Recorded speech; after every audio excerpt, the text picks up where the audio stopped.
rehearsals started this week, and how's that all been going so far? Rehearsals has been going good. Like I said, we're just refining bits and pieces and making sure everything sits perfectly. So it's been going good. Still a long way to go. So to fully perfect it to how we want it to be. Is this K Money? Is this the biggest sort of performance that you guys have ever done then so far? It's the biggest because like the biggest performance we had done before this would have been in Longford, so the jump is crazy. It's in our town, our hometown. So From the jump is Longford, crazy. It's like we skipped a few steps to get to the Eurosong stage. So it's a bit from crazy. Yeah, it's crazy. from Longford to the Late Late Show. That's Who would have thought? yeah, that's a headline if ever I've heard one. So you guys actually joined one of our spaces, which Mm. was really cool, really exciting. And on our space, you guys alluded to the fact that your application to enter Eurosong was completely just by chance. So K Money, do you want to tell us about your journey to get to Eurosong? The story is still funny to me to this day because like so basically my two younger siblings, they're huge fans of the Late Late Toy Show, which is a show on ITE for towards Christmas. Yeah. And so they were talking about it. They'd come home from school, they're talking about it constantly. And then I was thinking to myself, what would be nice to do for them to try and help them get on the show or watch it live. So I went Oh. on the RTE website, and then on the RTE website, it was showing an application for it. And then the question was asking me random questions like, who's your favorite Irish hero? And I was like, why am I answering these questions? So after that, I was like, you know what, I'm not going to fill out this form anymore. I'm going to click out of it. So when I clicked out of it, I seen enter Eurovision 2023. And then I was like, you know what would be funny? Let me just enter Eurovision 2023 and let's see what happens. So Down in the Rain was a song that had got good reception from our supporters and fan base when we had dropped our EP. So I was like, you know what, let me just chuck that one and see how it does. And I didn't tell ND about it because I didn't think anything would come out of it. So yeah, that was it.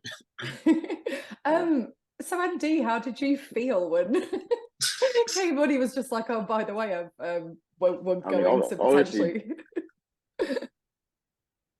were you like, oh my of god, we're course, like potentially going to Eurovision? the first feeling is shock. Yeah. I think the first feeling, of course, is shock. Like it's a mad shock. Like when he told me that the RT had called him and he was speaking to Michael Keeley. I was like, is this a joke or what? Like, Prank I was call. like, is this a joke or something? And then he kept continuing like sentence after sentence, and it almost didn't feel real. To be honest, it almost didn't feel real. So it was a great feeling, honestly. I'm glad it was a good feeling. It would have been Imagine- why have you done this? I don't agree to this at all. Could have been a very different could have It been a could have very been different actually. thing. Could have been a Yeah. disaster. I'm glad it wasn't. So you said that Down in the Rain got really good reception on your EP. Was that the sort of only reason that you sent it to Eurosong K Money? Or were So there any other basic, rationale? so basically, some of the songs are from our EP had been released before, so they wouldn't have fitted in terms of the eligibility date. Yeah. And apart from that, I don't think there wasn't actually a huge thought process behind it. I was just like, you know, this is a joke. Let me just show something and see what happens. So yeah, there wasn't really too much thought put into it. And now here you are. It helps though that Down the Rain is a song that's really close to our hearts. I would say it's really close to our hearts, and it really depicts our story and a tough time in our story, and Yeah. how we overcame and how we got through it, and it keeps telling people to keep chasing their dreams and believing in their goals and stuff. So it's not only that it got good reception, but it also means a lot to us, definitely. Hmm. That's really important. Yeah. Like, as you know, someone who lives and breathes and sleeps Eurovision, something that we always say when we do Phoenix Spaces is the songs that feel authentic are the ones that, Yeah. you know, resonate with people. So I think that's you talked ND about it being at quite a tough time. Can you talk more about that? I mean, like we were doing music for, or we have been doing music for about 5 years, and there's always that thought in the back of your mind is when is the big break gonna come? Yeah. When is the big opportunity gonna come? And a lot of people can relate to that, not just in music, but in life in general, in whether it's education or sports. This is always when is the next big opportunity coming? And we felt like that for a long time, and we during the time we were creating our EP, we got over the hump, and we really expanded, and we didn't feel like we were down the rain anymore, but we felt like we had to write about it, and allow our supporters and our fans and people in the whole world to hear about a story like this.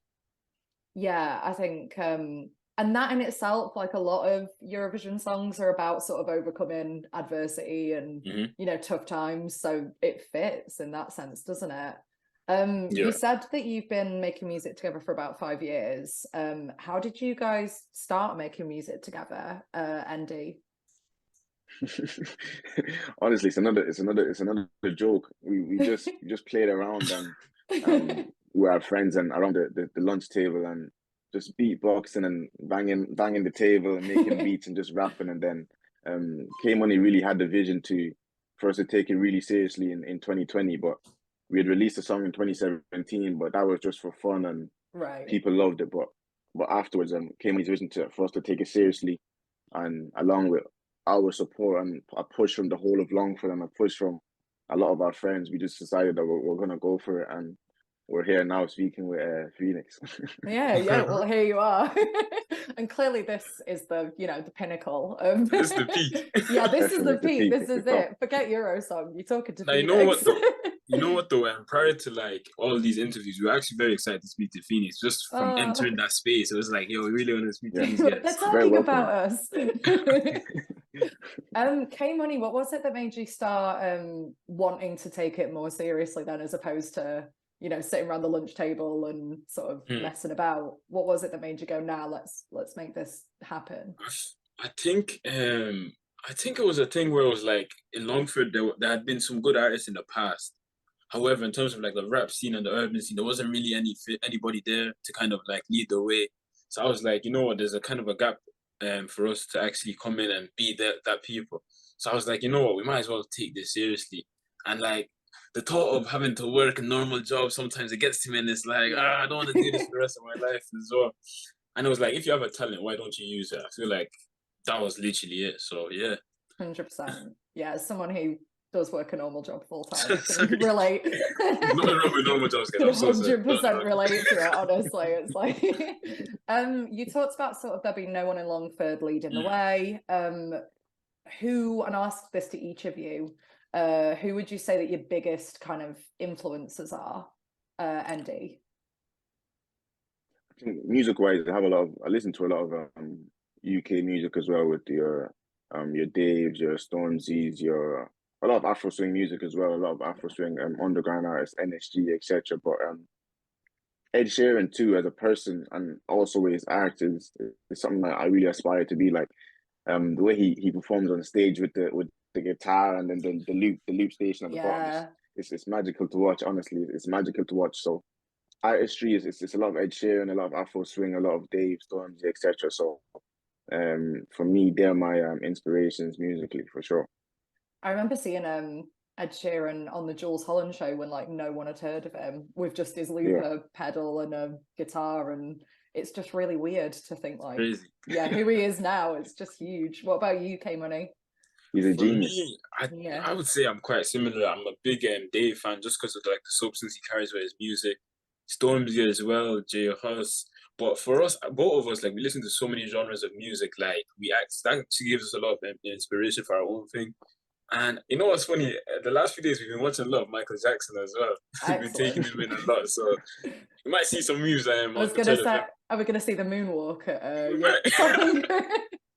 or that weird falling forward thing he does? Yeah, we tried. Don't do that one. I don't want you to like injure yourself on it. Obviously you guys have mentioned sort of certain rap artists that inspire you as well as other genres. Rap as a genre, obviously we kind of talked about this in the space as well, isn't a genre that's really ever represented much at Eurosong, and it's only really starting to be represented at Eurovision. Obviously Stefania won last year, and that's a rap song. What are you guys hoping for viewers of either Eurosong or Eurovision, if you get there, to sort of take away from you guys being in the contest? K Money. So obviously we have acknowledged the fact that rap isn't a huge genre in Eurovision.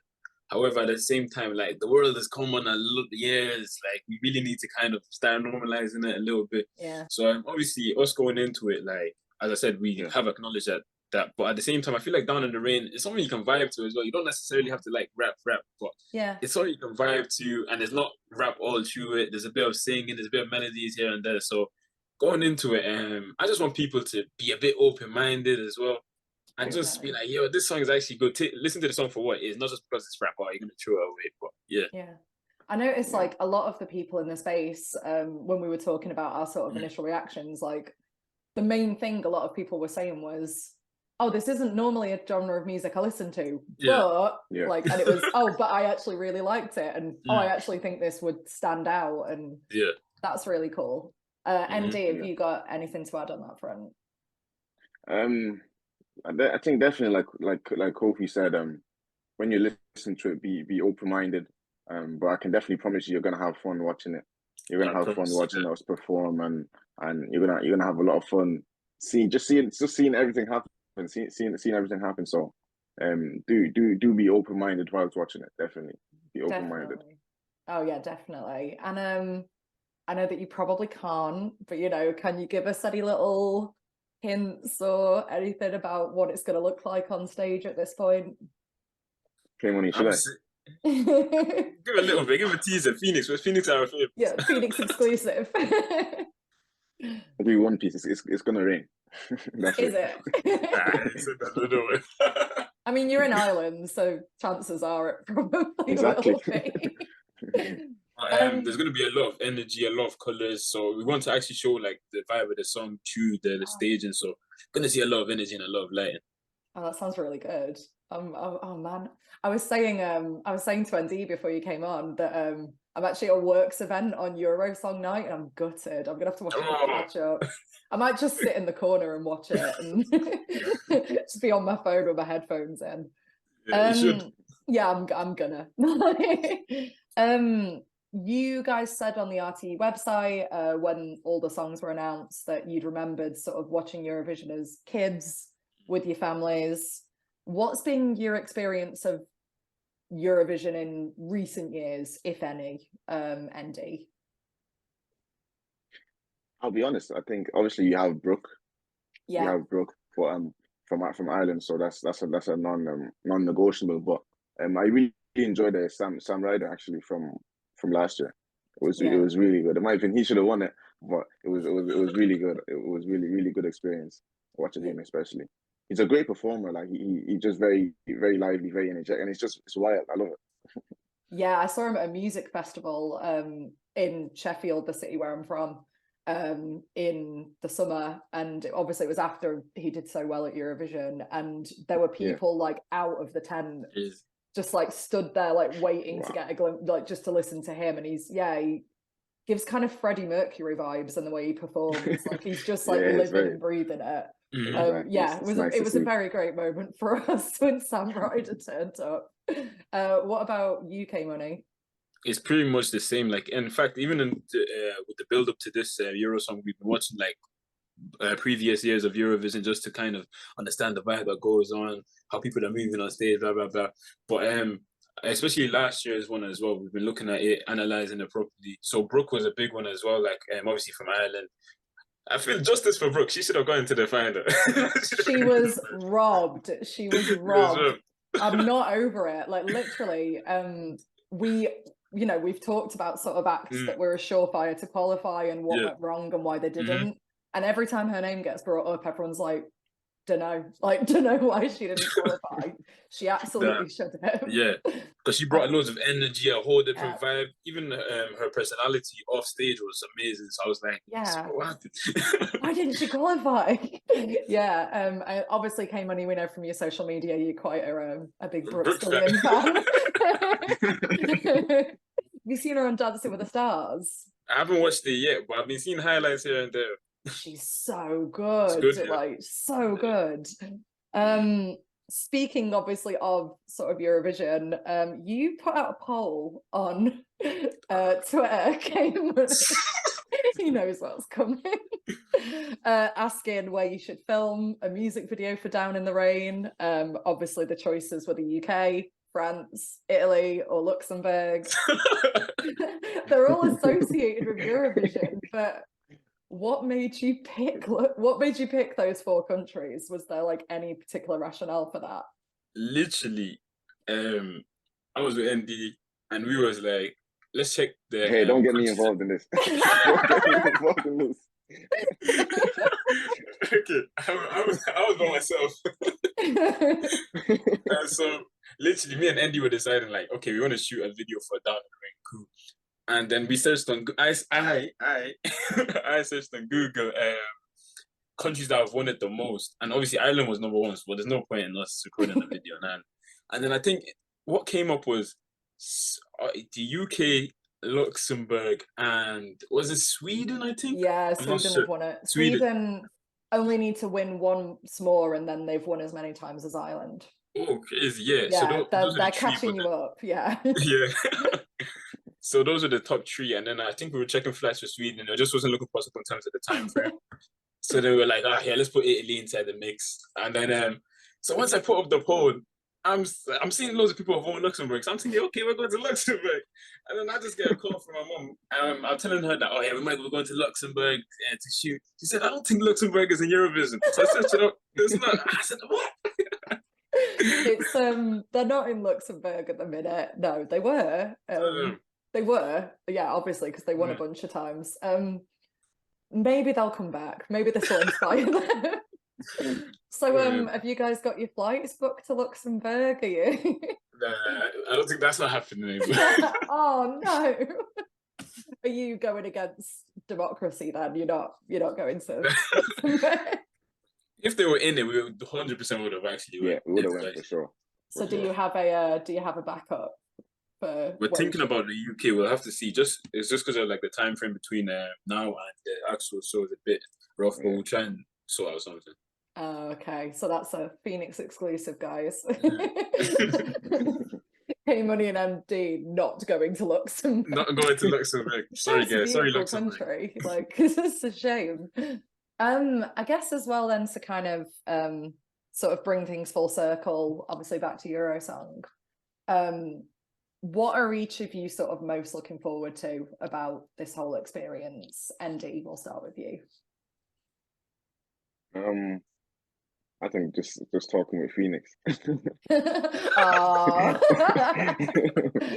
Nah, but being honestly, I'm looking forward to just taking it all in and just enjoying it fully, and definitely the live performance in front of the live crowd and the Late Late Show.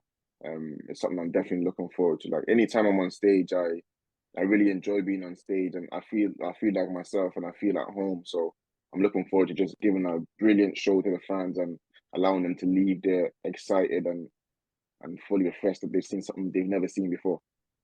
Yeah, that's great. K Muni, what about you? It's crazy, just like 2 boys from a small town in Ireland. I don't know if you've heard of Longford before or any of us. So I've only heard of it because of Maura Higgins. Oh, Maura Higgins. That's what everyone says. Yeah, Maura. So. I was a big Maura fan when that series was on. That's the only reason I've heard of Longford.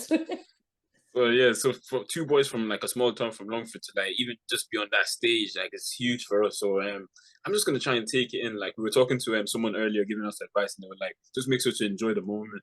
I know from our performance, we're really gonna enjoy it. So I just hope everyone enjoys it as well. But for one day, we get to feel like a star. So it's gonna be crazy. At least one day you might win it, and then you'll get to feel like even more of one at Eurovision. In terms of the other Eurosong entrants, okay. Have you guys had a chance to listen to them? Have you got a favourite? Andy, you can answer first. You know what? Yeah, I like that song called "Down in the Rain" by K Muni and ND. It's a good one. It's a really good one. Yeah, I like that one too. Being completely honest, this is another Phoenix exclusive as well. We're getting so many. I actually quite like "Too Good for Your Love" by It's actually a decent tune. It's a good tune. That is a tune. Nice, you can move to it as well, so I like that one. But yeah, But Yeah. Down in the Rain #1, obviously. Obviously, like, it just goes without saying. All right, thank you guys. It was really great talking to you. No, thank you so much. Really appreciate Thanks it. very much for having us. Yeah.